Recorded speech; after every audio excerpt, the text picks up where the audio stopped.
Egyanus kebakaran jenggot, TNI Polri tangkap pilot OPM di Filipina. Tindakan TNI Polri mengagalkan misi rahasia OPM menguasai Bandara Agandu Gume di Puncak Papua Tengah, Jumat, 5 Juli 2024, mengungkap jejaring internasional OPM yang pernah ditangkap dan kini dijebloskan ke penjara.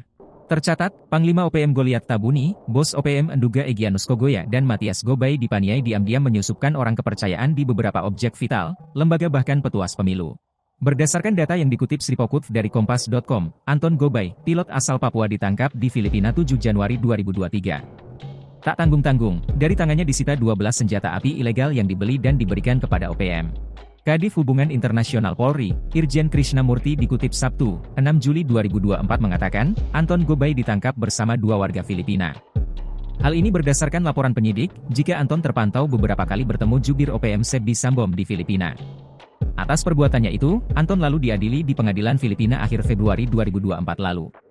Rentetan dari penangkapan Anton Gobay itu, pihak TNI Polri menyergap Brigjen Victor Makamuke di Jalan Baru, Sorong, Papua Barat Daya Rabu, 5 Juli 2023, pukul 19.30 WIB. Victor kemudian diproses karena terlibat dalam aksi teror di Papua dan divonis 2,3 tahun penjara pada Januari 2024 lalu.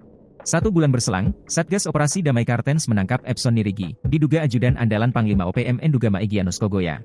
Ia diduga menyusup dan ditangkap saat menghadiri rapat rekapitulasi hasil pemungutan suara pemilu 2024 di Hotel La Vela in Mimika, Papua Tengah, 23 Februari 2024.